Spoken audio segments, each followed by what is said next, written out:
A gente mexe com essas tecnologias e a gente sempre está.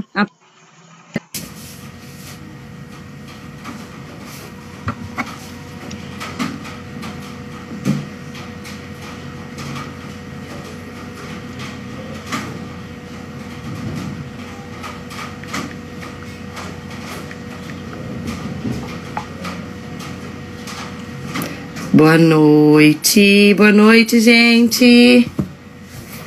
Tudo bem? Todo mundo entrando. Sextou, né, gente? Que bom ter vocês aqui.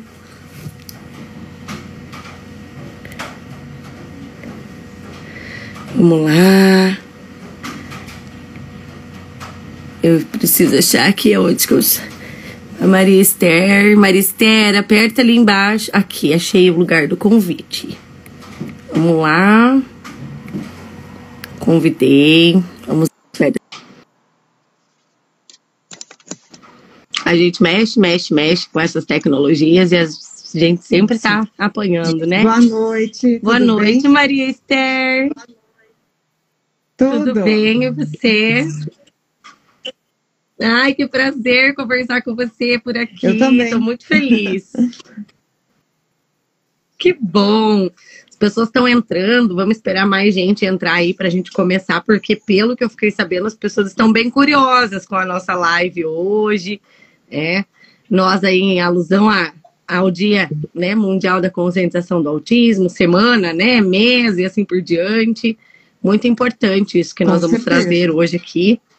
Fiquei muito contente mesmo com essa parceria nossa hoje aqui. Justo na véspera, né? Do Dia da Conscientização Mundial do Autismo. Muito importante isso.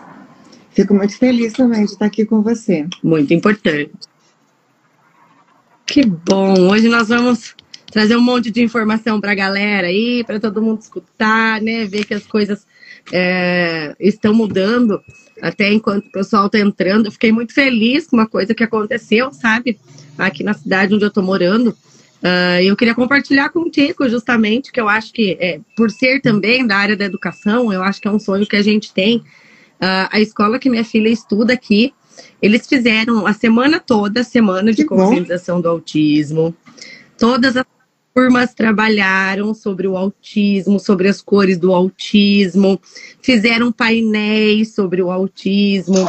A escola fez um trabalho muito legal. Aí hoje tiveram palestra com uma psicóloga explicando sobre as características do autismo, por que muitas vezes o autista ele não responde, né, quando ele é chamado, que todas as pessoas são diferentes. Você tinha que ver minha filha chegando em casa e contando, né, sobre essas características.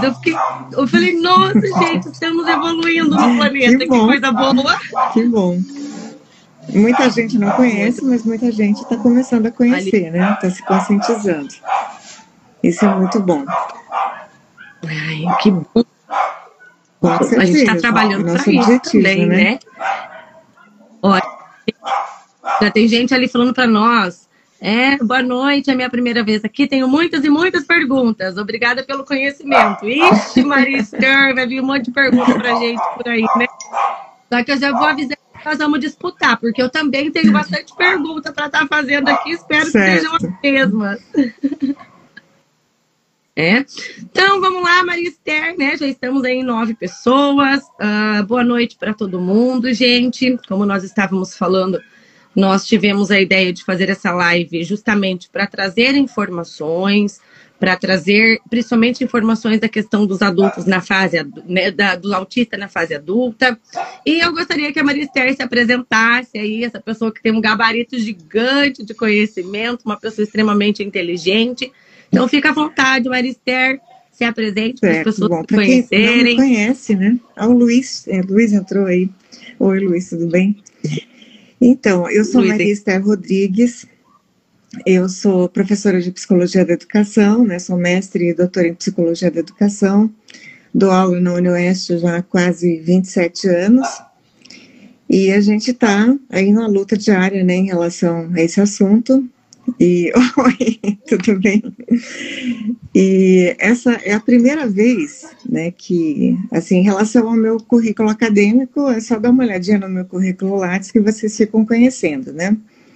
Mas eu aceitei conversar com a Fernanda hoje, né, numa perspectiva um pouco diferenciada, né, porque eu resolvi falar pela primeira vez da minha história recente de diagnóstico, né, como pessoa autista, né. Eu já falei muito brevemente num contexto muito específico, né, entre amigos, né. Recentemente, no Dia da Mulher, eu fui homenageada pela psicopedagoga Esther Moraes, né, como, enfim, um exemplo, né, de uma mulher autista adulta. Agora, essa é a minha primeira fala, né, um pouco mais geral, para um público um pouco mais estendido, né, sobre isso, e sobre o contexto de diagnóstico também, né, e eu resolvi fazer isso, né, justamente próximo aí do Dia Mundial de Conscientização do Autismo, até por uma questão de responsabilidade social, eu estava conversando com a Fernanda, né, que seria por uma questão política mesmo, né, por uma questão de responsabilidade social, de compartilhar, né, um pouquinho da minha história e atingir pessoas que possam eventualmente vir a se beneficiar, né, principalmente em função das dificuldades de acesso ao diagnóstico na vida adulta e também em função das dificuldades de acesso ao tratamento ao TEA na vida adulta, né, principalmente em mulheres com TEA leve nível 1, né. Por que isso? Né? Porque geralmente as pessoas tendem a achar que nós não temos nada, né, e outros diagnósticos são atribuídos, né? Então, basicamente, em função disso, né? Essa seria a minha apresentação e a minha motivação para estar aqui hoje à noite conversando com a Fernanda e conversando com vocês. Muito legal, né, gente? E quem trabalha com essa área da neuropsicopedagogia, neuropsicologia, trabalha com pessoas fazendo diagnósticos, fazendo avaliações, sabem o quanto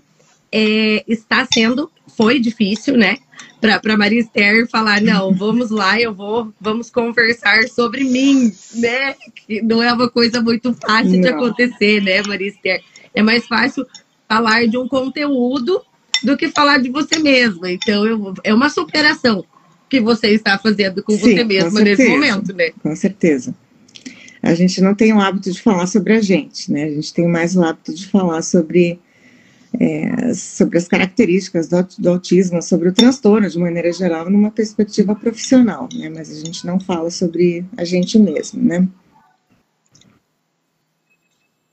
Muito legal. Imaginem o quanto eu estou lisonjeada, né, pessoas? Então, vocês me desculpem que hoje eu estou me achando um pouquinho com essa pessoa super especial que tá aqui. Então, a gente tem algumas... conversamos, fizemos um script ali sobre o que estaríamos trazendo, né, Maria Esther? Porque se a gente for falar sobre tudo, a gente ficaria aqui mais ou menos umas 5 horas para mais, né? E ainda ia ter bastante coisa para a gente falar, porque é um assunto complexo. Não é uma coisa tão simples assim. No entanto, que justamente por nós sabermos que não é algo tão simples assim, a primeira pergunta que eu tenho para você, que eu gostaria de perguntar, é por quê, né? Por que você buscou a avaliação, né? Que características que aconteceram que você falou, não, realmente eu preciso entender o que está acontecendo comigo. Conta para nós como que foi, porque pode ter muita gente assistindo que esteja passando pela mesma situação. Bom, eu sempre me identifiquei, né, com os sintomas do Asperger, quer dizer, não sei se a gente pode falar ainda em Asperger ou não, né, porque essa terminologia está caindo por terra agora com o DSM-5, né, então é uma terminologia que está se modificando. Mas eu nunca procurei um diagnóstico formal e a gente não faz autodiagnóstico, né? Mas no início do ano passado, né, logo depois do período da pandemia, ainda no período da pandemia, né, em função de algumas dificuldades pessoais que foram se agravando aí no período da pandemia, eu decidi buscar uma investigação profissional. Então, o TEA é uma condição de neurodesenvolvimento, então, obviamente, eu não me tornei autista o ano passado, né? Ninguém se torna autista, a gente nasce autista, né? Então, é mais ou menos assim, se você precisa de apoio, você nasce autista, se você precisa de apoio, você é nível 1, se você precisa de um apoio substancial, você é nível 2, e se você precisa de um apoio muito substancial, você é nível 3, né, dentro dessa nova classificação do DSM-5. E eu entendia, né, que se eu não estava precisando de apoio, né, ou se estava precisando de um mínimo de apoio, então as minhas características autísticas não importavam. É por isso eu nunca procurei nenhum tipo de avaliação e nenhum tipo de diagnóstico. Mas o fato é que chegou um momento em que as dificuldades aumentaram, né, aumentaram as minhas dificuldades de interação, né, de comunicação social. Elas se associaram com uma depressão igualmente séria, né? Aliás, eu acho que esse tipo de coisa aconteceu com muita gente, né, durante a pandemia. E o tratamento que eu estava fazendo na época não estava surtindo resultados, né? Não estava gerando os resultados que eu esperava. Então, muitas exigências sociais estavam surgindo, né, muitas pressões, né, aliadas às características do autismo não tratado, né, não diagnosticado e não tratado. Em geral, eles acabam agravando as características do TEA e geram outros problemas associados. Então, eu achei que era o momento de procurar um diagnóstico e, eventualmente, né, caso isso se confirmasse, procurar um tratamento também, né? Então, o autista, mesmo quando ele é diagnosticado e tratado, né, via de regra, ele é aquela pessoa estranha, né? Ele é aquela pessoa mal vista socialmente, né? É meio que mal falada, né? Ele é o filho preterido, é o funcionário que também é meio visto de um jeito estranho no trabalho, né? Mas quando ele é não diagnosticado e não tratado, né, os problemas eles tendem a ficar um pouco maiores, né? Então, existem muitos casos graves de autismo leve por aí, né, especialmente quando não tratado, né? Então, eu achei que eu não gostaria de chegar a esse ponto, né? Então, eu decidi procurar um diagnóstico para avaliar se isso se configuraria numa situação envolvendo autismo. Achei que era o momento de fazer isso. Infelizmente, né, Maria Esther, a gente sempre procura quando a gente está em sofrimento, né? É uma coisa tão complicada do nosso cérebro, né? A gente buscar as alternativas, infelizmente, quando a gente está passando por um sofrimento. Porque é como você falou, né?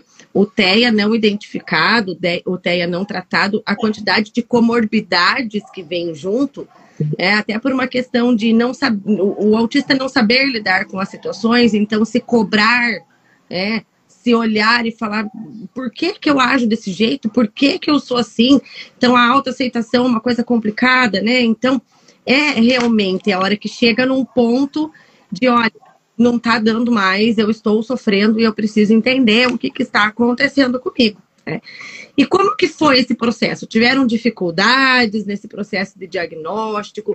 Profissionais a quem procurar? Quantos médicos? Foi muitos? Como que funcionou? Porque o acesso à informação propriamente dita do autismo em adultos, como teve uma pessoa que está aqui assistindo falou, e principalmente feminino, não é uma coisa tão simples de nós acharmos pessoas especialistas para fazer esse tipo de avaliação. Como que foi esse Então, eu acho que existe, sim, né, muita dificuldade, né, principalmente na vida adulta, em se achar um profissional que seja qualificado para fazer um diagnóstico, né, principalmente no caso dos adultos que têm autismo leve, né.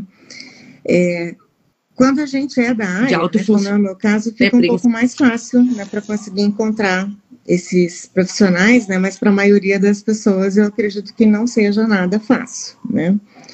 Então, eu cheguei inicialmente até a Fernanda via indicação, né, depois de... Primeiro, a minha primeira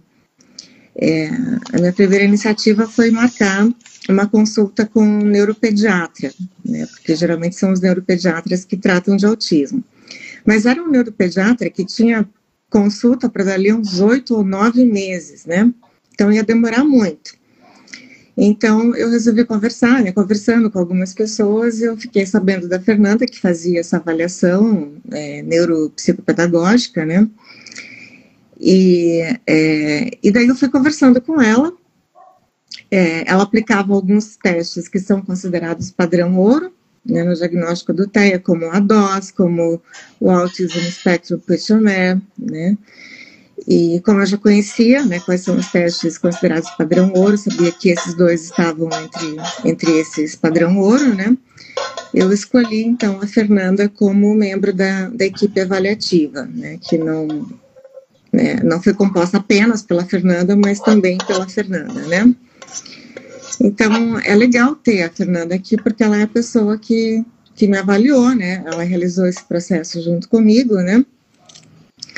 E no final, ela achou que havia elementos, né, para encaminhamento a um médico, o que foi feito. Na verdade, eu já tinha essa consulta marcada para dali a algum tempo, mas eu acabei encaminhando esse laudo avaliativo para mais de um médico, né? Eu acabei encaminhando para 3 neurologistas, na verdade, para 2 neuropediatras e para um neurologista, e os 3 acabaram concordando, né, que existia, sim, elementos, né, para um diagnóstico de autismo.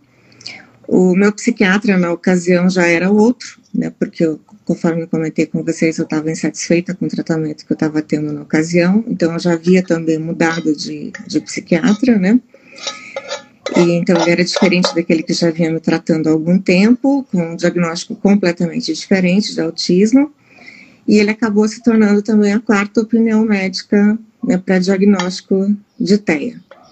Né, então, eu tenho atualmente 4 opiniões médicas de diagnóstico de TEA, né, fora a equipe avaliativa que foi composta aí pela Fernanda e por uma psicóloga, a Mariana, isso. A Mariana. É importante a gente falar aqui, Maria Esther, que a avaliação do transtorno do espectro autista, ela é multidisciplinar e deve ser multidisciplinar. Até porque o autismo, ele tem dificuldades em diferentes áreas do neurodesenvolvimento, não é em só uma área do neurodesenvolvimento. Então, a importância de ter várias pessoas engajadas numa mesma situação, buscando entender qual é aquela queixa trazida, para que não ocorra esses erros. Outra coisa importante que você comentou, que tem que ser, né, nós temos que ter testes que tenham validação científica. O quadro clínico é uma coisa, a gente comprovar características intrínsecas do transtorno é com base em dados científicos. Nós temos pesquisa, nós buscarmos entender o que realmente são essas características. Até inclusive um desses médicos que você foi, né, ele falou, olha, esse teste aqui é um teste que realmente tem que ser utilizado na avaliação do autismo adulto, e as suas pontuações realmente estão compatíveis com o transtorno do espectro autista. Só que lá, a gente começou a avaliação, a gente iniciou principalmente para entender esses sinais, lembrando da infância, né, Maria Esther? Então, a gente tem que... o autismo adulto, com o tempo, ele vai se moldando. Ele vai tendo que se moldar, né? Ele não tem muita opção, ele precisa se enquadrar dentro das necessidades. Então, a gente precisou voltar um pouquinho lá na infância, entender essas características da infância, da adolescência, e como que foi tudo isso. E você teve diagnóstico, e como que foi, as implicações desse diagnóstico, como que foi essa situação? Teve pessoas que olharam e, autista nada, ela é inteligente, como que ela é autista? Ela conversa, como que ela é autista? Você deve ter escutado muito. Então, você sabe que hoje, vindo para casa, agora no final da tarde, eu estava ouvindo uma notícia triste até no rádio, né? De uma menina que foi discriminada numa escola aqui da cidade, né, e que o pai teve uma discussão com o diretor da escola, né, porque o diretor se recusou a fazer as adaptações que o neuropediatra dela solicitou, né, e eles alegando que ela não era autista, duvidando que ela fosse autista, né, porque ela não batia as mãos e porque ela não se mordia, né, quer dizer, um autista não é igual ao outro e não precisa necessariamente apresentar todos os sintomas, né, que eventualmente algum outro autista apresenta, né. Mas eu diria que existe muito desconhecimento, né, e esse desconhecimento muitas vezes se traduz em desrespeito até em relação ao indivíduo autista, né, mas eu acho que para mim, em especial, as implicações do diagnóstico, que foi a sua pergunta, né, e tem o sentido de entender situações, né, tem o sentido de ajudar a refletir sobre o autismo leve, né, e poder tratar as decorrências de uma condição que era velada até então, né, sobre a qual eu desconfiava da existência, mas que eu não tinha certeza sobre essa mesma existência, né. E o diagnóstico, né, tanto para mim como para qualquer outra pessoa, né, qualquer diagnóstico, eu diria, né, ele tem esse sentido de apoio social, né, você não procura um diagnóstico só por uma curiosidade, né, mas ele tem esse sentido, né, de você dizer assim, olha, esse indivíduo necessita de um apoio social, né, e isso é especialmente importante, né, em ambientes não inclusivos, e a nossa sociedade, ela é não inclusiva, ela é uma sociedade não acolhedora em relação a diferenças, né, e na maioria das vezes ela é repleta de desconhecimento, né, e de estereótipo em relação aos autistas, que são vistos ou como um He-Man, né, ou como um The Good Doctor, né, que são dois extremos, né. Então, eu acho que tudo começa por aí, né, começa por um diagnóstico, né, para que a gente possa ir fazendo esse trabalho aí de...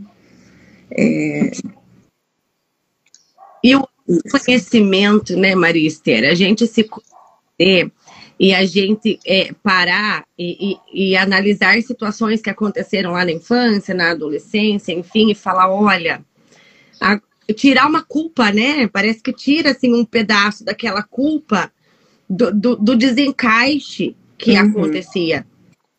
Porque a gente, como seres humanos, nós somos seres sociáveis. O espectro autista ele tem uma dificuldade maior em alguns quesitos sociais, algumas interações, mas não significa porque isso é um senso comum que a gente escuta muito, que o autista gosta de ser sozinho o tempo todo, que ele não quer ter contato com pessoas. Não é exatamente isso que acontece.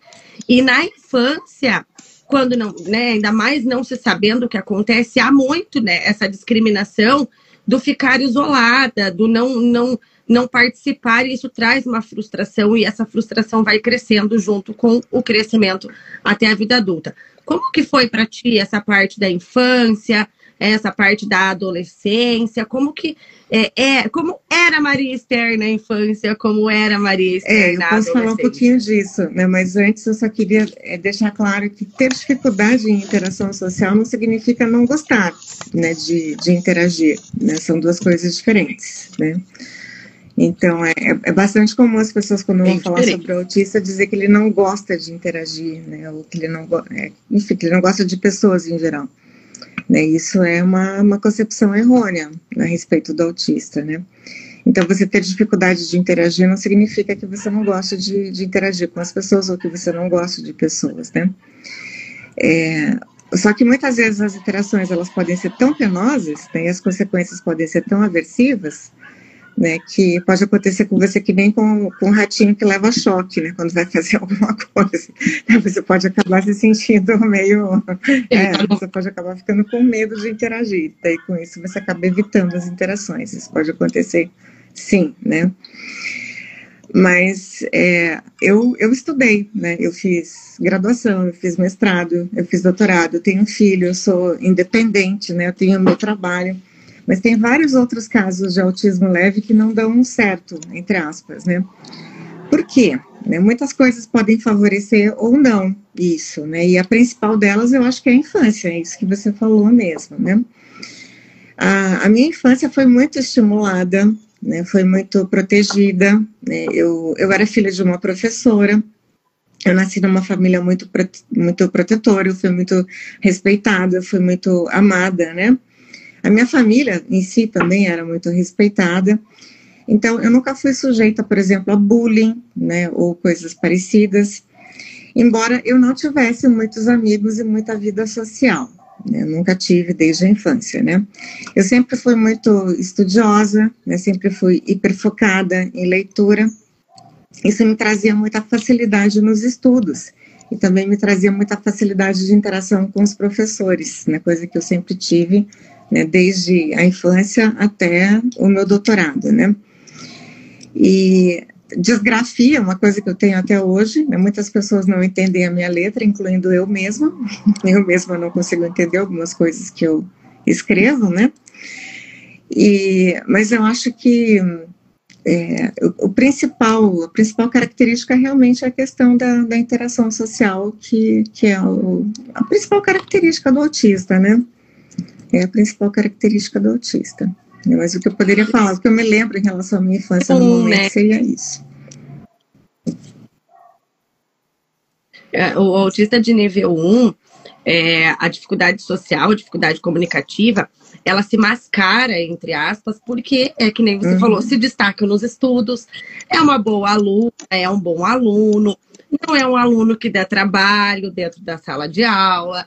Então, diferente de outros níveis que acontecem, de ter flaps, de ter as descargas sensoriais de uma maneira exacerbada e não saber lidar com isso e entrar em crises. Então, é uma coisa que chama mais atenção. No seu caso, como é o caso da maioria das meninas autistas, a gente vê justamente aquela criança tranquila, aquela criança muito educada, que conversa muito bem com as pessoas, porque tem uma linguagem, e por ler muito, estudar muito, tem um vocabulário amplo.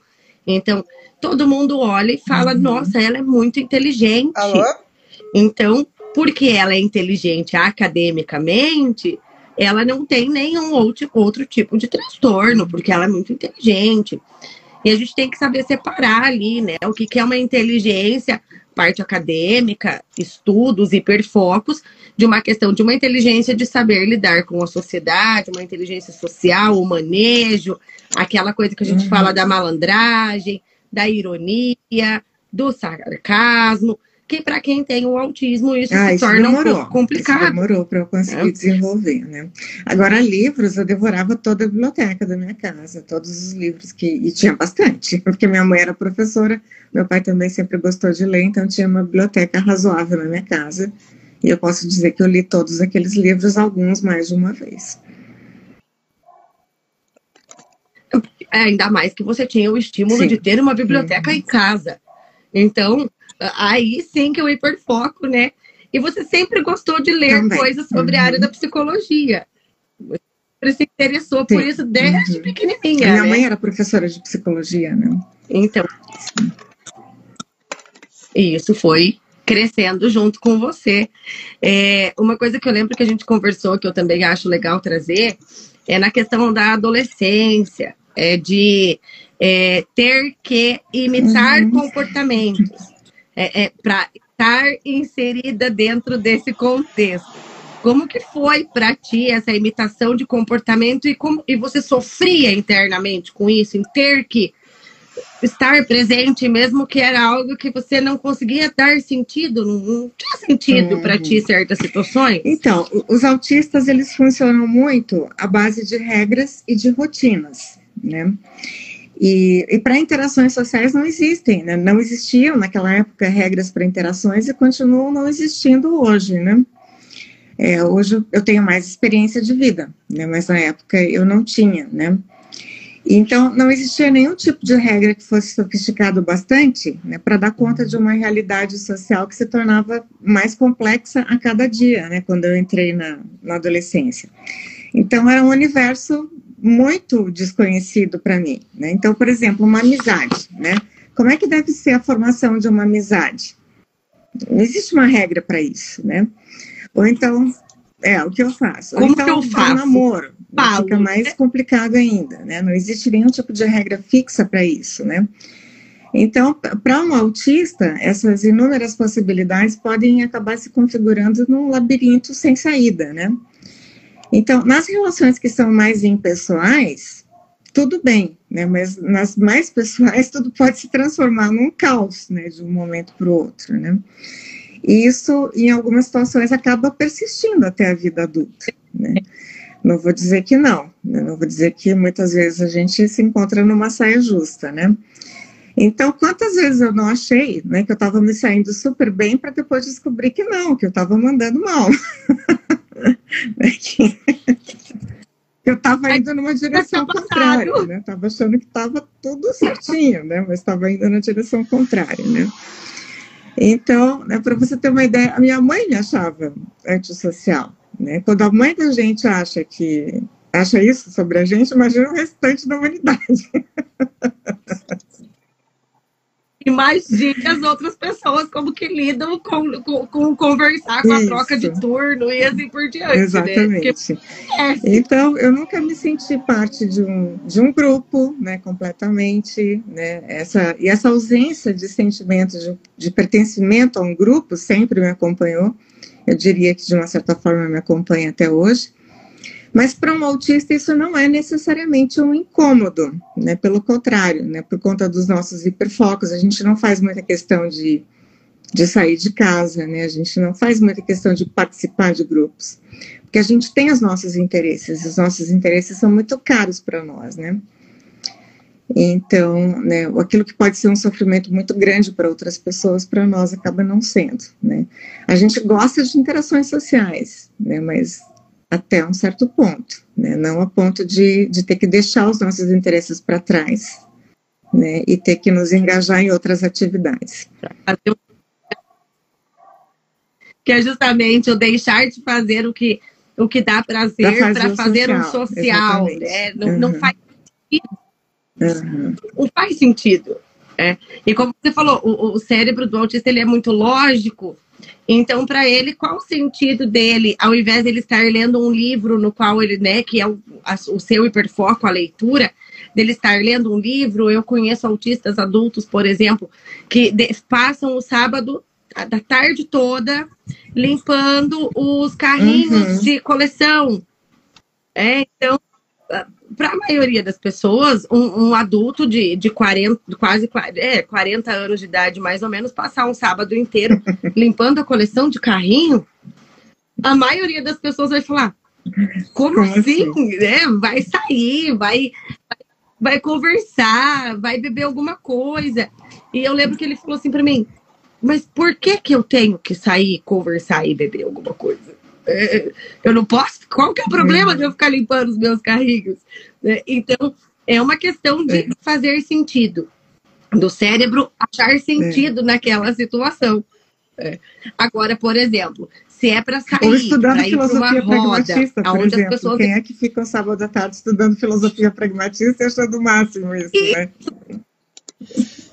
E achando o máximo. Agora, se chegar alguém e falar assim, Maristéria, eu vim aqui hoje para a gente sentar, a gente discutir, a gente conversar sobre esse assunto. Aí a interação social melhora. Agora, veja bem, né, novamente, né, deixando bem claro que isso não quer dizer que a gente não gosta das pessoas. Né? O que a gente não gosta muito são das convenções sociais, né? Isso é um pouco mais difícil para a gente seguir, né? As convenções e as regras sociais são mais difíceis para nós. Será que chove hoje, né? Aí a pessoa que tem autismo já olha e pensa... Eu tenho medo de vai chover hoje, não vai chover hoje? Porque, o que a pessoa... E é uma coisa que geralmente acontece para se puxar conversa.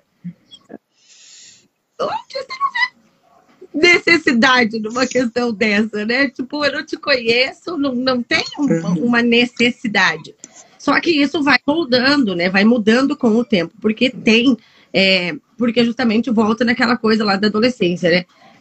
Ela é antissocial, ela é grossa, ela é estúpida, isso traz prejuízos, né? Esses prejuízos sociais na vida adulta, e que até hoje tem. E esses comportamentos autísticos traz esses prejuízos para ti, como você falou até hoje. Sim, a gente sente empatia. Prejuízos realmente, pessoas, assim. Daí não, seria, eu diria que é uma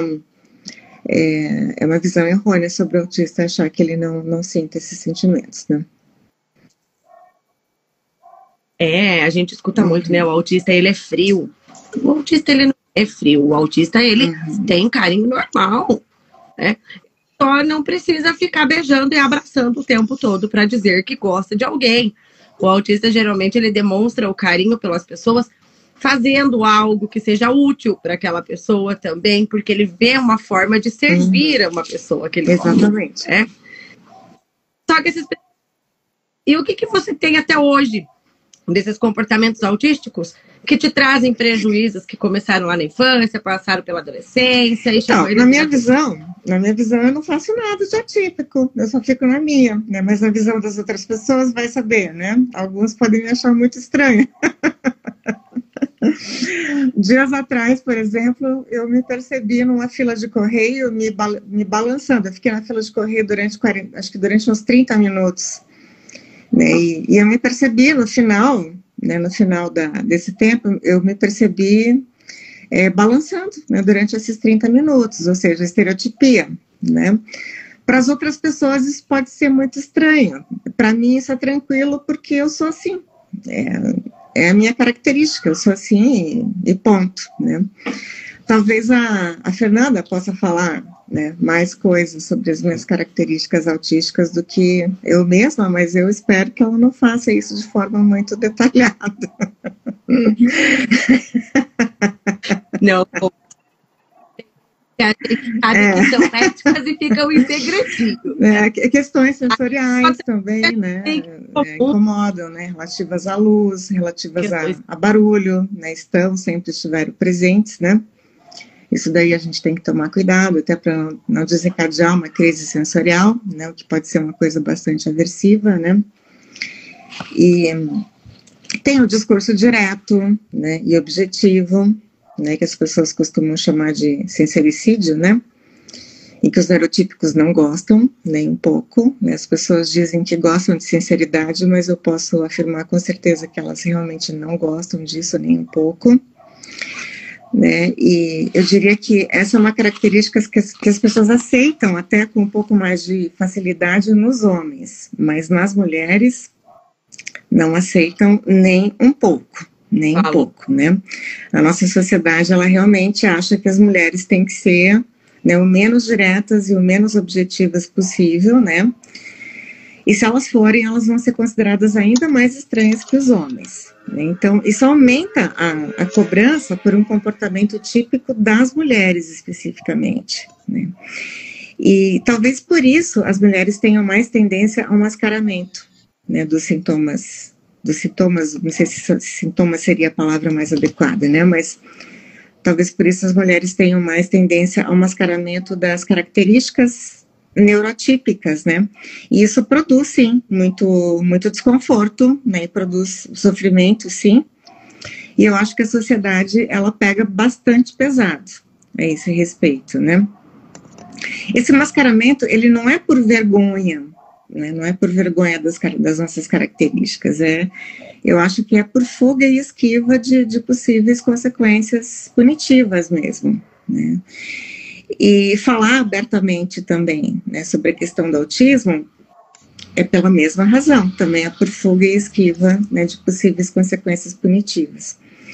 Então, a gente volta, né, naquela questão política, né, de falar sobre o assunto, questão micro ou macro política, acho que aqui no nosso caso mais micropolítica, né, de fazer sentido ou não fazer sentido para a pessoa divulgar esse assunto, né, de falar em dignidade do autista, né, de entrar em pautas a respeito das nossas diferenças, né, para que elas possam vir a ser acolhidas, percebe? Então, acho que para mim, nesse momento, faz esse sentido, né. Na vida adulta entra também a questão do trabalho, né, e a interação social, ela afeta diretamente a questão do trabalho, né.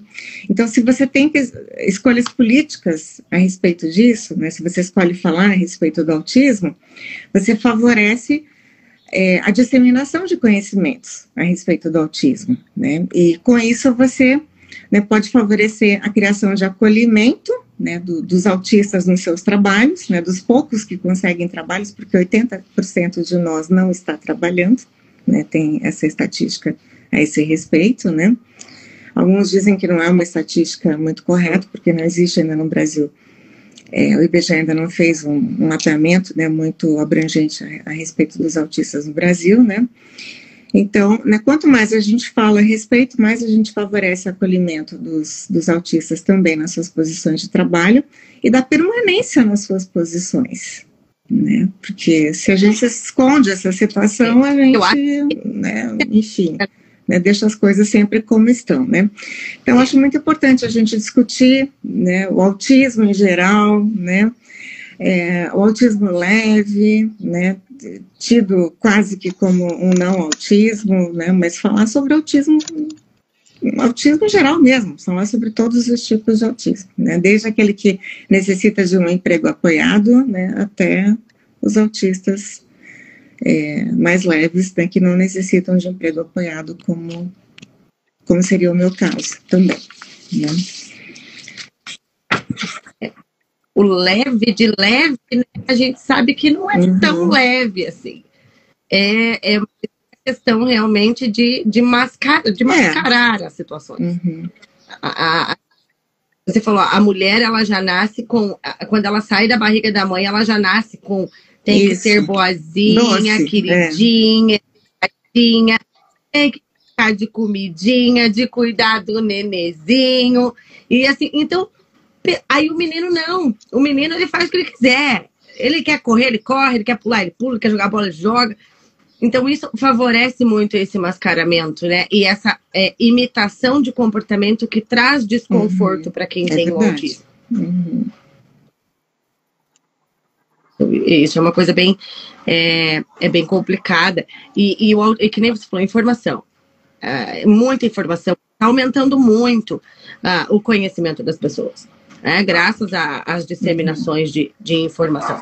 Mas sabemos que ainda tem pessoas que colocam que o autismo tem que ter cara e o autismo tem que ter... Não tem cara. Jeito de autista. Não tem cara e não tem um autista igual ao outro e as características não são iguais, né, para todos eles. Não são. E em meninas, principalmente.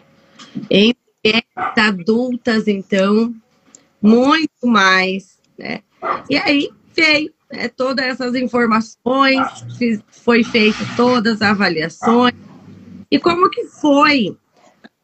Porque foram anos com sofrimento, né, Marister? Anos escutando coisas, anos, ela é grossa, ela é estúpida, não dá para falar as coisas. Então, familiares mesmo falando esse tipo de coisa pode acontecer com muitas pessoas. Não chama ela não para ir lá porque ela é muito grossa em eventos sociais. Então, eu tive muito já esses relatos em clínica. E como que foi para você a aceitação do diagnóstico? Do realmente se olhar no espelho e falar, sou autista mesmo? Então, sobre a reação, né, das pessoas, algumas não se surpreendem, né, e acham que o diagnóstico explica muitas coisas no passado. Outras contestam, acham que não, acho que você não é autista, né. Outras simplesmente ignoram o diagnóstico, né, talvez por terem uma visão estereotipada a respeito, preferem não se posicionar, né. Para mim, né, conforme eu já comentei com vocês, não foi nenhuma novidade, né, mas foi um pouco difícil aceitar, sim, né, o modo como as pessoas nos veem, né, principalmente incluindo os profissionais de saúde, eu diria, né, porque quando a gente tem um diagnóstico, a gente se torna um diagnóstico, né, a gente se torna uma pessoa autista, né. Então, a gente vira uma lista de características negativas, né? Isso causa um impacto, né? Parece que se perde a compreensão total da pessoa, né? Com características particulares da pessoa, e daí você vira uma lista de características autísticas. Isso daí parece que dá um impacto assim, negativo, porque parece ser um prenúncio das dificuldades que você vai ter de aceitação, né? De outras pessoas, né? Com as quais você vai ter que se haver, né, durante o resto dos seus dias aí na sua vida, né, porque é uma condição que não pode ser mudada, diferente de outros tipos de diagnóstico, né. Tem diagnósticos que você recebe e que depois você pode modificar, né. Esse é um diagnóstico que você não modifica, né, porque é uma condição do neurodesenvolvimento. Então, a princípio, pode vir, sim, uma sensação muito ruim, né, de impotência, mas aos poucos a gente vai lidando com isso, né, e essa visão vai sendo substituída por uma visão de que nenhuma deficiência é isolada, né, que a deficiência só existe dentro de um entorno, né, e que quanto maior é a deficiência do indivíduo, né, geralmente mais deficiente é o ambiente no qual ele se encontra também, né. E eu acho que isso é possível também pelo fato, né, de que eu sou uma pessoa autista, mas eu também sou uma psicóloga. Eu não sou uma psicóloga autista, né? Eu sou uma psicóloga, ponto, e sou uma pessoa autista. Então, eu tenho acesso ao conhecimento, né? Então, a gente sabe que o modelo social da deficiência, que é adotado pela ONU atualmente, né, ele tem uma visão de deficiência como resultado da interação social com fatores contextuais. Então, não dá para você ver uma deficiência se não for enquanto interação entre o sujeito e suas características, mais o ambiente e as suas barreiras, né? Então, eu acho que quando a gente começa a ter essa visão, né, essa sensação de impotência, ela vai diminuindo, né, e a gente passa a não se ver exclusivamente como uma lista de características negativas. Mas, geralmente, os profissionais de saúde tendem a nos ver dessa forma, infelizmente. Infelizmente. E não deveria, né? Deveriam ser bem ao contrário, os profissionais de saúde que deveriam ser os que falam, viu? Não é bem assim, não. É que nem você falou, vem um rótulo. Vem um diagnóstico, vem um rótulo. Então, agora a professora Maria Esther é a professora Maria Esther autista. Digamos, né? Então, tem as pessoas, né, falam muito dessas questões. Então, e não é isso. É a mesma coisa de falar assim, eu vejo dessa maneira que as pessoas, a sociedade tenta limitar uma coisa que não é limitante. Então, não existe, não é porque tem uma característica, um transtorno do neurodesenvolvimento, que essa pessoa está afadada a ter só prejuízos na sua vida. Não é exatamente isso que vai acontecer. Agora, se o ambiente social, se o ambiente em torno fizer disso um problema, aí sim a pessoa que tem o autismo pode sofrer outras consequências dela com ela mesma em relação ao diagnóstico. Então, tem pessoas que recebem o diagnóstico e não falam, não querem falar sobre o diagnóstico, não por ela mesma, não por ela não querer falar dela, mas pelo o que a sociedade vai começar a julgar e eles vão me limitar. Né? E daí, quanto maiores as barreiras, né, a deficiência ela tende a se avolumar, é como se ela aumentasse de tamanho, né? É colocado isso, né? E você vê, eu sempre falei que tanto autistas quanto pessoas com TDAH, né, com transtorno do neurodesenvolvimento como um todo, eu vejo, a minha visão é de pessoas que são incríveis, porque elas conseguem ser diferentes e elas têm as suas habilidades que são necessárias para o desenvolvimento da sociedade. Todo mundo tem a sua parte a ser feita. Então, essa limitação tem que ser tirada. Não pode ser colocado como algo limitante. Tem que ser colocado como, olha a habilidade que ela tem. Vamos utilizar dessa habilidade que essa pessoa tem? Isso deveria ser visto. Mas a gente está trabalhando para isso, a gente está correndo atrás para que isso aconteça e um dia isso realmente se torne verdade. E depois de toda a avaliação, tem toda essa parte de passar por esse processo. E o que mudou? Bom, eu diria assim, para ti. O que muda é que o diagnóstico ele não é uma desculpa para as dificuldades para todas as dificuldades que a gente tem, né?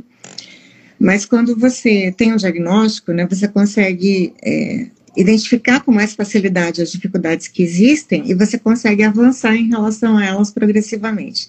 De que forma? Né? Por exemplo, dificuldade em relação à previsibilidade das coisas. Né? Então, eu posso me perguntar assim, o excesso de organização traz prejuízo à minha vida ou não? Né? Caso sim, eu posso continuar com isso, né, como prejuízo na minha vida ou eu não posso? Né? Como progressivamente eu poderia ser mais flexível? Né? E daí é uma coisa que eu posso trabalhar, inclusive, numa terapia, né, se for o caso. Né? caso eu acredite que isso seja uma coisa que vale a pena ser modificada, né? O mesmo em relação ao hiperfoco, né? O hiperfoco ele pode ser vantajoso ou ele pode ser desvantajoso, né? No meu caso, eu acredito que seja vantajoso, para uma outra pessoa pode ser que não seja, né? Então, isso depende muito do hiperfoco, depende muito da profissão que a pessoa tem, né? É o mesmo raciocínio, né? Então, se eu reconheço uma dificuldade, eu posso caminhar para algum lugar em relação a essa dificuldade, né? Então, eu acredito que é nesse sentido que existe uma mudança após a avaliação, né? Então, você pode, enfim, buscar apoio em relação às dificuldades que você tem, né? Pode buscar apoio, pode buscar, inclusive, alguma intervenção, né, em relação a isso, porque a nossa sociedade, ela realmente não tem muitas características inclusivas, tem alguns ambientes que são mais inclusivos do que outros, né? Mas, né, se ela é inclusiva, ela vai arranjar alguns espaços, né, de maneira que os indivíduos que têm um pouco mais de dificuldade possam ter autonomia, né? E dependendo desses arranjos, né, o indivíduo vai poder ser considerado ou não dentro dessa condição, né, e no autismo leve especialmente, né. Eu acho que quanto mais, né, a gente possa conseguir se inserir em espaços inclusivos, eu acho que mais invisível ficam as nossas dificuldades. Isso é o sonho da gente, né? Nós que trabalhamos com isso, o nosso sonho é que isso aconteça em todos os ambientes. Já mudou muito. Hoje em dia, já vê que tem mais acessos, mais entendimentos das características, principalmente de crianças. Adultos ainda a gente vê um pouquinho mais de dificuldade, mas em crianças a gente já vê certos ambientes que sabe que tem uma criança autista, então respeita a questão das sensibilidades, né, auditivas, visuais e assim por diante. Então, hoje em dia a gente já tem uma melhora. Mas eu acho que o mais importante de tudo isso é como você falou, o autoconhecimento do o que é bom e o que não é bom. E qual o peso disso. O quanto eu tenho que melhorar isso, né? Então, o meu hiperfoco, vamos supor, né? Vamos colocar um caso fictício aqui. O hiperfoco da pessoa chegou a um ponto tão grande em que ela realmente não faz mais nada da vida, a não ser só o hiperfoco. Opa, peraí, não dá para funcionar assim. A gente tem as obrigações de vida, temos as atividades de vida diária. Então, é um caso prejudicial. Porém, em outro ponto, um hiperfoco, como aconteceu contigo, vamos colocar assim, você chegou ao doutorado, você contribui para a sociedade com o teu hiperfoco. Você faz pesquisas que trazem, né, tem os teus orientandos, já teve muito artigo e tudo mais, que traz benefícios para a sociedade. Então, isso é algo ruim? Não é. Então, é o peso, é a medida das características do autismo que vai fazer a diferença no contexto como um todo, social e na vida do autista. Então, tudo isso tem que ser medido, visto, observado.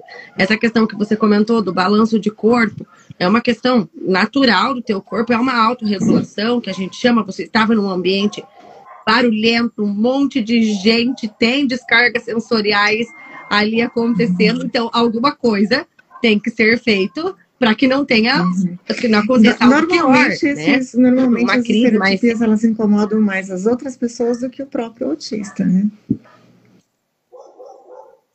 E hoje nós temos pesquisas que falam que nós não devemos tirar as estereotipias, né?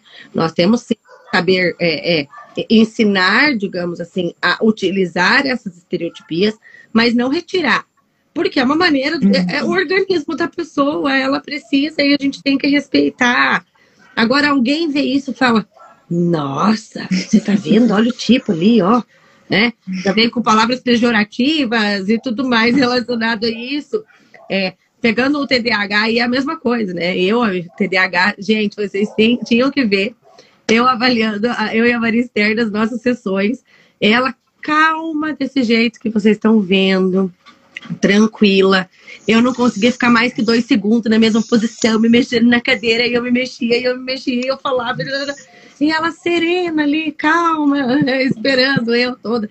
Mas por quê? Porque também é uma necessidade do TDAH, também é uma estereotipia, se a gente parar para analisar, porque precisa do movimento para se concentrar de uma maneira melhor. Mas tudo isso graças ao autoconhecimento.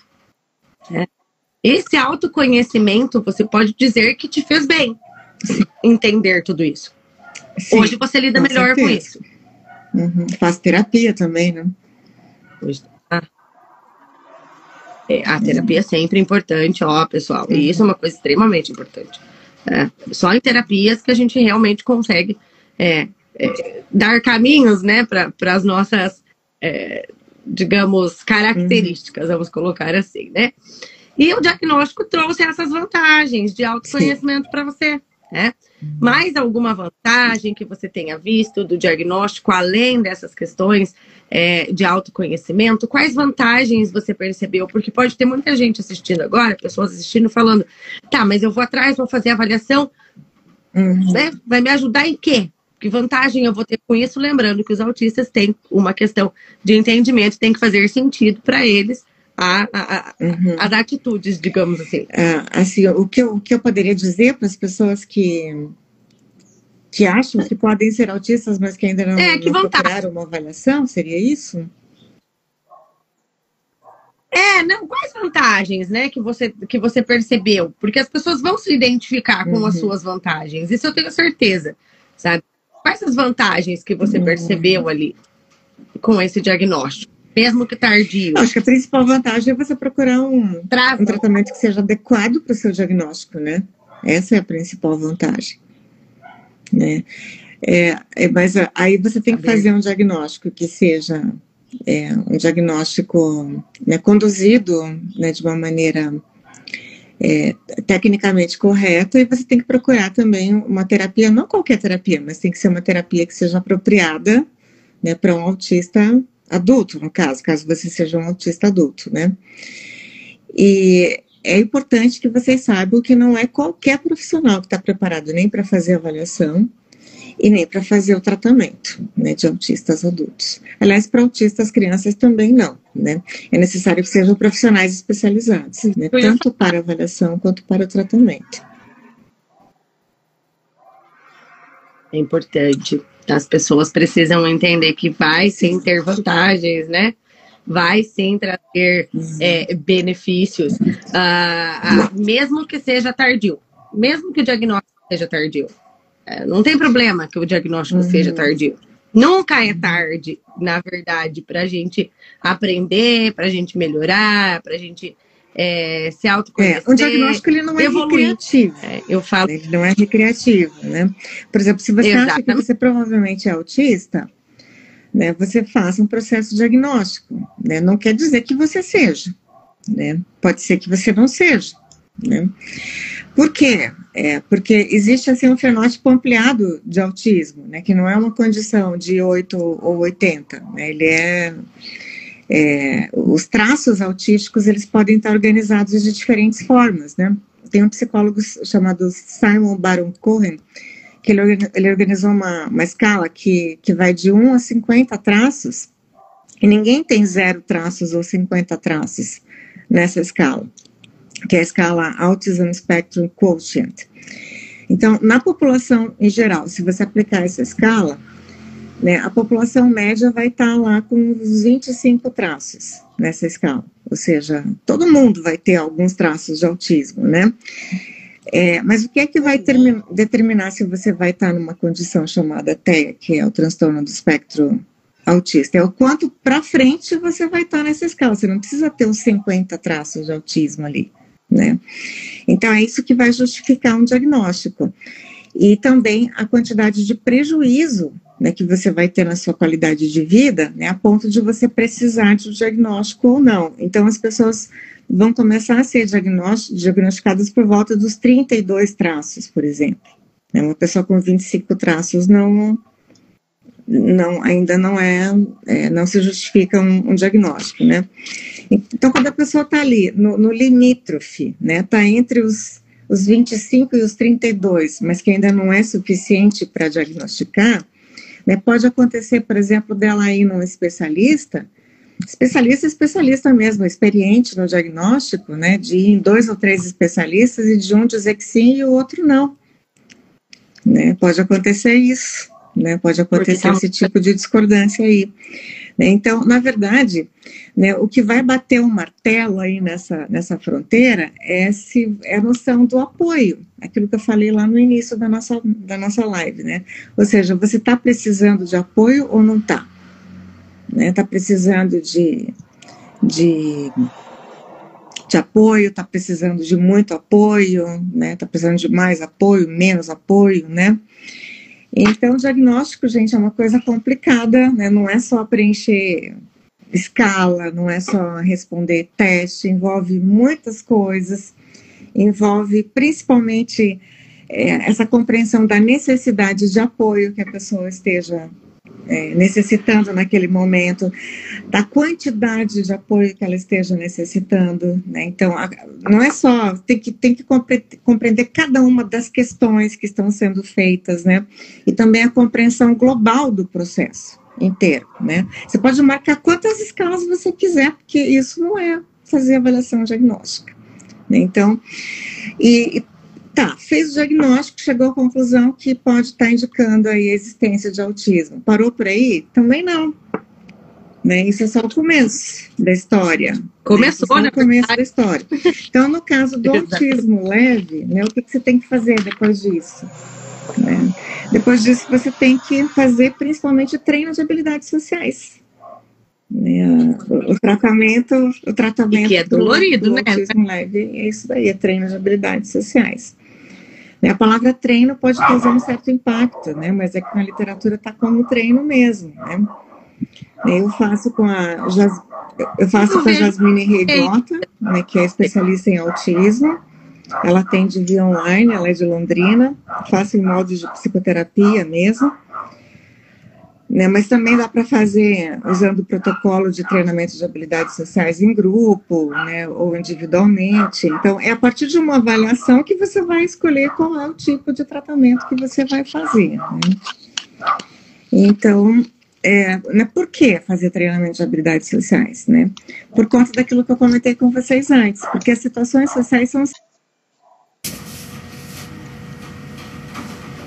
com vocês antes, porque as situações sociais são sempre uma situação aversiva na vida da gente, né? Desde que a gente é pequenininho.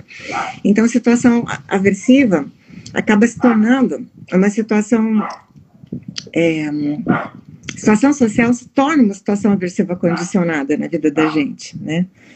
Então, a gente tem que desfazer, né? Tem que desfazer esse condicionamento aversivo, porque chega uma hora que pensou em interagir, parece que já é ruim, né?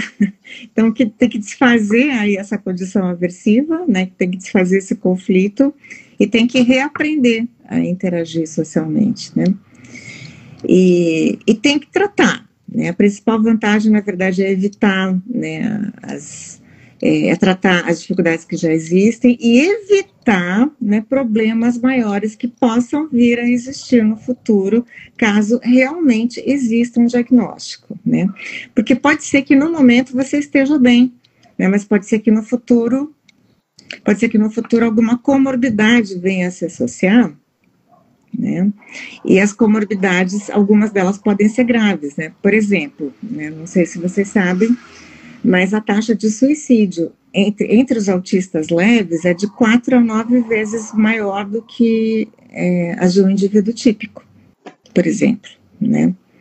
Então, assim, mas eu não estou com vontade de me suicidar agora. A gente está num bate-papo mais leve aqui, então eu estou me dando, enfim, a liberdade aqui de poder brincar com coisa séria, né? Claro.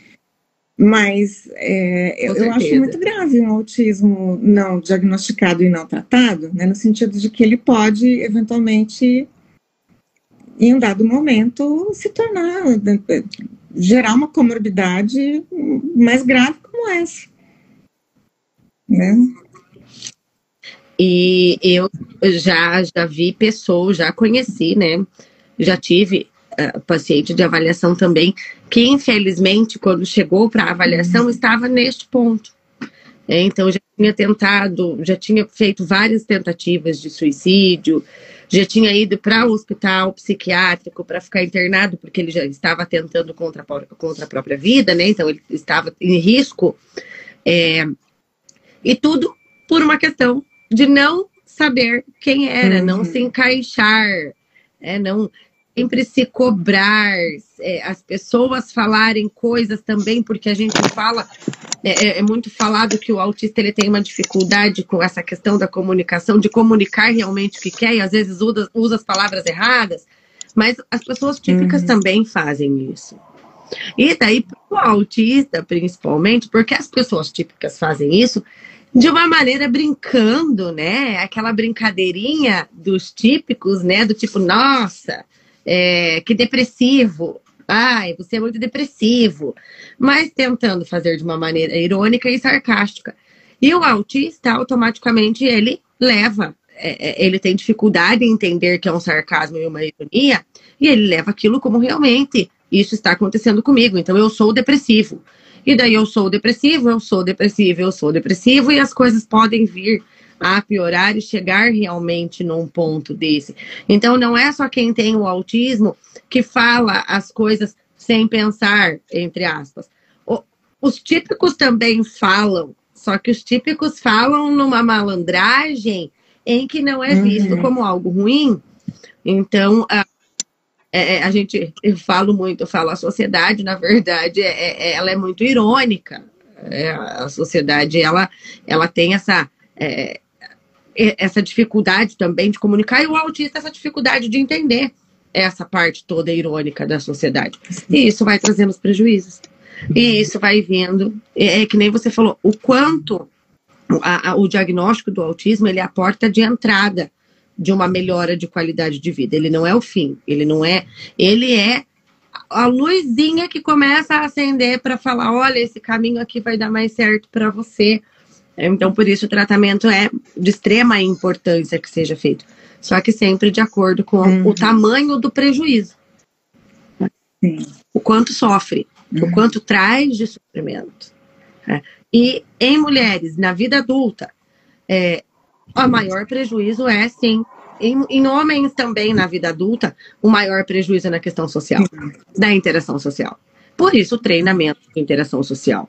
E esse treinamento que você está fazendo, você percebe que está surtindo efeitos, que você vem melhorando, você vem se percebendo melhor com tudo isso? Eu acho que sim, né? Porque tudo aquilo que a gente faz assim, num ambiente mais controlado, né? Sem punição, eu acho que é o caminho, né? É o caminho, né? Porque quando a gente tenta fazer isso na vida, né? Que é uma situação não controlada, onde você fica levando choque, né? Aí é aquilo que sempre aconteceu, né? Aí a chance de você continuar na mesma é muito grande, né? Então... e as pessoas, né, às vezes a gente assistindo, e daí agora as pessoas vão falar que eu vou falar, por exemplo, é só um exemplo, tá, gente? É realmente o ratinho, né, que vai levando choque, como você falou lá no começo. Então, você vai aprendendo não por entendimento de certos comportamentos. Você vai aprendendo porque daquele jeito que fez, deu errado. Você levou um choque, aí você vai para o outro. Aí você leva um choque de novo. E com a terapia e o autoconhecimento em relação a ser autista, a ter o autismo, esses choques tendem a diminuir. Não, mas o entendimento vem junto, né? Porque você começa o comportamento, o comportamento de entender, ele é um comportamento também, né? Então... ele vai ser treinado também. Sim, isso mesmo. E esse tratamento, então, hoje, nível 1, que é o autismo que você tem, é um tratamento que está dando certo, é a parte da terapia comportamental, seria esse. É a análise do comportamento da terapia comportamental.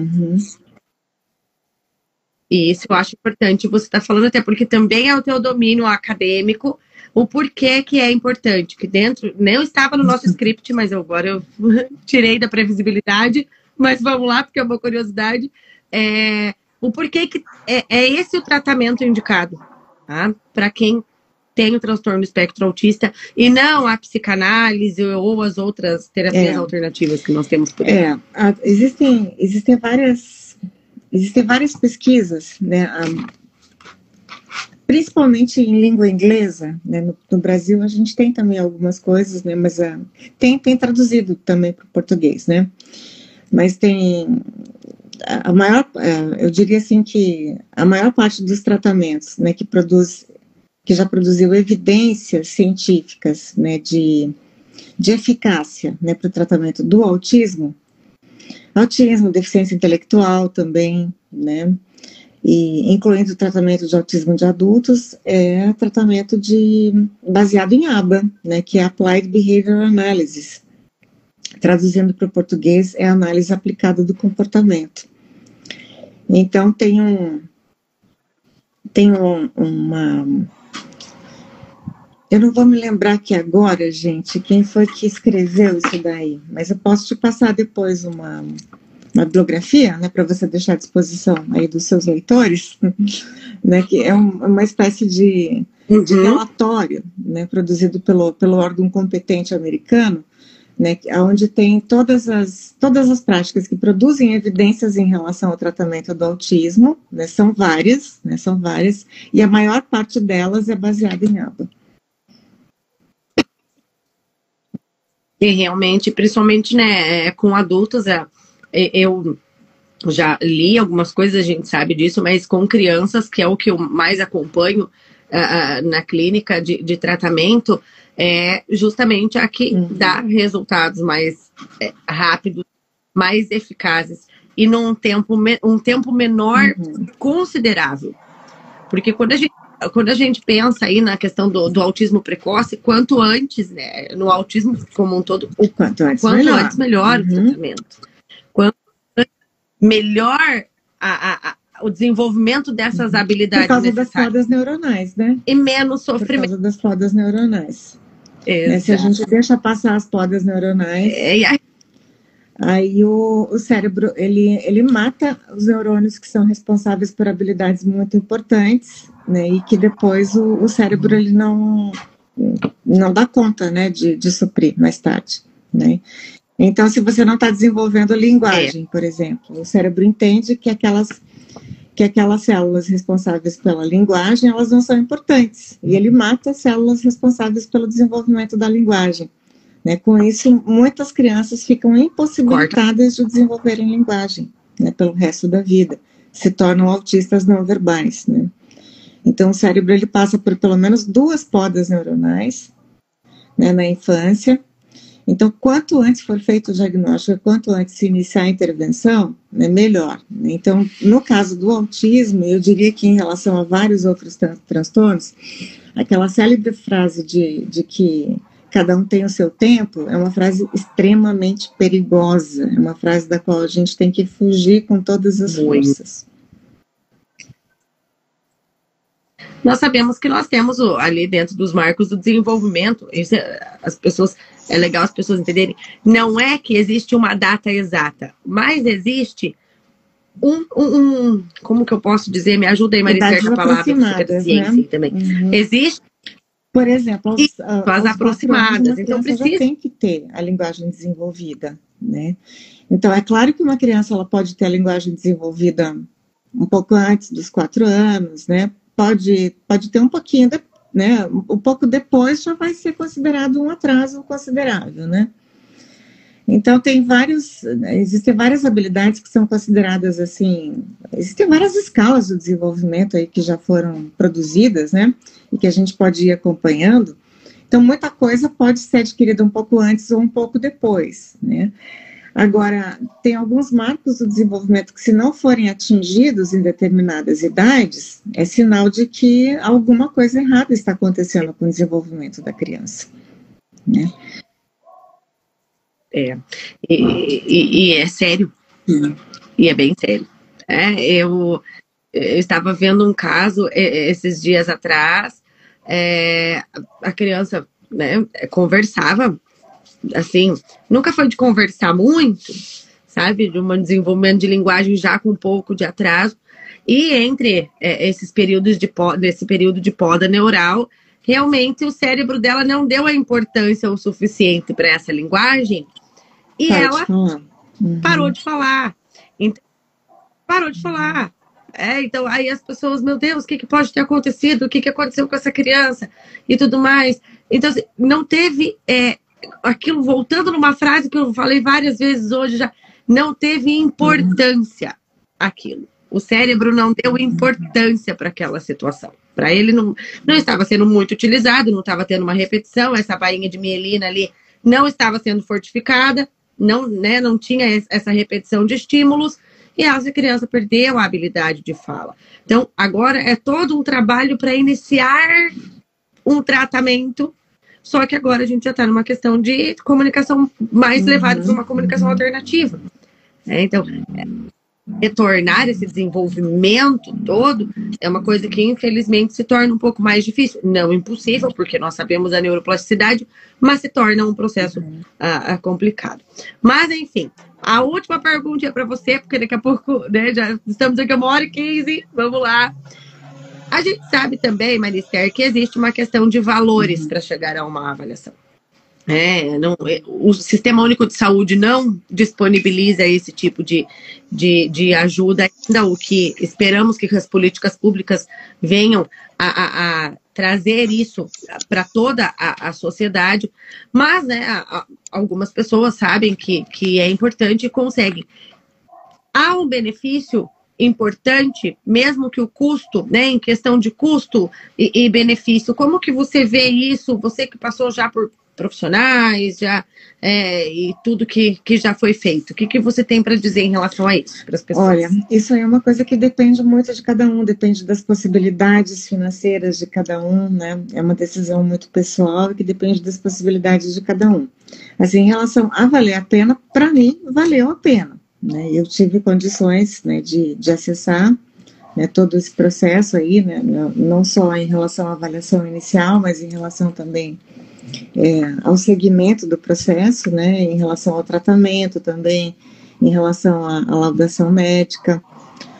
Agora, como é que eu vou dizer? Eu acho assim que não tem outro caminho, né, para quem realmente tem essa necessidade, né, para quem tem, né, para quem não está tentando fazer um diagnóstico recreativo, né, satisfazer uma necessidade, para quem tem realmente, né, para quem tem uma necessidade de apoio, para quem realmente precisa de um diagnóstico, né, para quem está precisando de apoio, de ajuda, né, e tem condições financeiras de buscar, eu acho que com certeza vale a pena. Que é importante, né? É uma questão, eu falo sempre que não é um gasto, sim, é um investimento. É um investimento na vida da pessoa, para ela e por ela. Se entender, não tem coisa melhor. Porque a gente se aceita.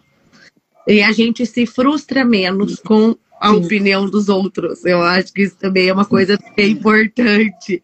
A gente se frustra menos com a opinião do outro, porque a gente consegue entender a informação. Mesmo o tratamento de aba, né? Você sabe que tem aí tem muitos pais que só conseguem o tratamento de aba com liminares judiciais, né? Também é uma coisa bastante penosa, né? Para você conseguir. E está cada vez mais complicado, né? Porque o aba para uma criança é necessário, a gente tem as evidências aí, são 20 horas semanais, digamos assim, de terapias, né? Que façam, dependendo do nível do autismo da criança. E a gente sabe que no particular não é uma coisa barata. Até porque para o profissional ser especialista em aba, ele tem que investir muito em estudos, em cursos, em supervisões. Então, também não é um processo barato para o profissional. Então, isso tem um custo. A gente espera que as políticas públicas cheguem e tragam esse acesso aí para todo mundo. Essa é a esperança de que isso aconteça o mais breve possível. Agora, eu só vou fazer, eu tô olhando aqui as perguntinhas das pessoas. Posso fazer algumas perguntinhas para ti? Então, vamos. Quais as intervenções que foram indicadas para você, além da terapia? Teve alguma outra indicação de outro tipo de intervenção? De terapia ocupacional? Talvez seria essa a pergunta dela, enfim. Para autista leve adulto, a intervenção é treino de habilidades sociais mesmo. Deixa eu ver. Em adultos no sexo masculino também é assim, mascarado sintomas? O que você acha? O mascaramento de sintomas é uma característica feminina. Pelo menos é o que a literatura aponta, né? É uma característica. É o que a literatura aponta. Os meninos, geralmente, é mais visível. Porque já entra naquela questão social que nós também comentamos hoje já. De não ter a cobrança do comportamento masculino como tem as características do comportamento autistas, feminino. Elas são muito masculinas, né? Em geral, elas são bastante masculinas, né? Talvez por isso exista um mascaramento das características nas mulheres. Nas mulheres. Nossa, como é difícil, né, Maria Esther? Só que hoje está tendo bastante diagnóstico em mulheres, isso me deixa muito feliz. Porque, e o que está acontecendo muito, né? Eles vão para o consultório porque os filhos estão apresentando as características.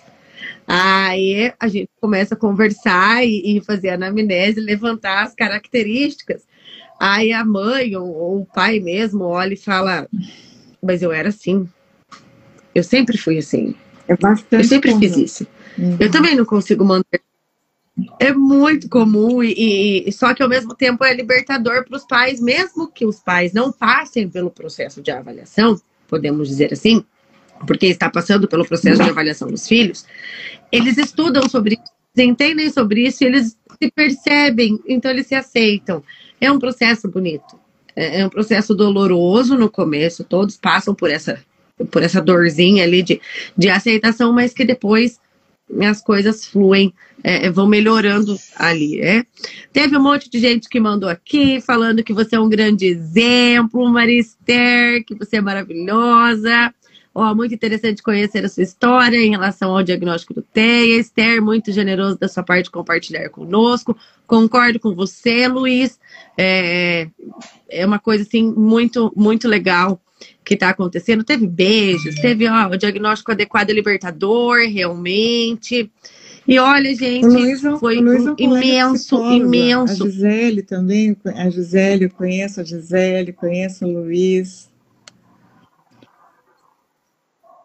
Kátia, é muito bom falar de autista em adolescente e adultos, falta muito isso. Essa Kátia falou que a filha dela também teve um diagnóstico aos 20 anos de idade de autismo, mas que já fazia o tratamento psiquiátrico desde 2018. Isso também é uma coisa muito comum de acontecer, de estar tratando as comorbidades e não o transtorno em si. Exatamente. Aconteceu essas situações também, Maria Esther, de tratar outras coisas até chegar a realmente a questão do autismo. São decorrências do transtorno, né? São diagnósticos comuns que acompanham o transtorno. Assim, para quem não... Estou esclarecendo aqui o público, né? Sim, e vem aí várias medicações, muitas vezes.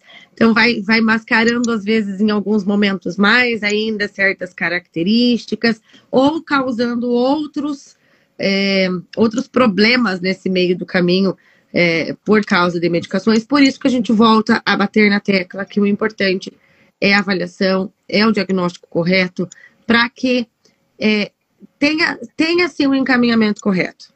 E todo mundo sair ganhando e não ter maiores prejuízos, porque realmente é sofrido a certas situações que os autistas passam. Então, às vezes até tem autistas que têm dificuldade em dirigir, então as pessoas já falam, porque não dirige, porque não, você tem que crescer, ver se tá com medo. Então, são várias situações difíceis que passam. Então, o diagnóstico é a parte inicial do processo. Mas, claro, as terapias é o que vem depois. Mas eu acho que seria isso, Maria Esther. Se você tem mais alguma coisa que você gostaria de falar, eu estou muito lisonjeada, muito feliz com a tua presença aqui comigo. Eu também, hoje. Gostei muito de participar da live, né, com você, né, foi muito bom conversar com o pessoal aí. Eu não tenho muito trânsito aqui com o Instagram, então às vezes eu fico tentando aqui olhar as perguntas, mas eu acabo não conseguindo acompanhar muito bem aqui, né? Mas consegui ver os comentários aqui da Paula, do Luiz Freitas, da Gisele Anucci, e eu gostei muito, né, de estar aqui com a Fernanda, né, de conversar de novo com ela, mesmo que seja aqui online, né, e de poder compartilhar essa história aí com todos vocês. Foi um prazer.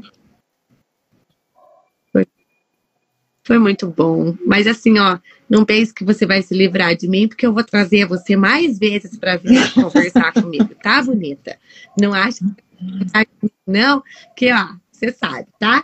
E a hora que eu estiver aí em Cascavel, eu já vou te avisar para você fazer aquele café bem gostoso. Eu quero tomar um café na sua casa de novo, se você me permitir. Mas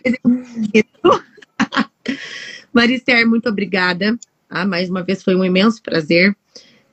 Você é uma pessoa extremamente inteligente, importante para a sociedade, e passando por essas transições de autoconhecimento e mostrando de que isso é possível. A gente pode sempre correr atrás e melhorar. E se conhecer e agora, principalmente, a sua nova missão aí e ajudar mais pessoas a se conhecerem e a se entenderem. Lugar de autista então, em todo lugar. Muitíssimo obrigada.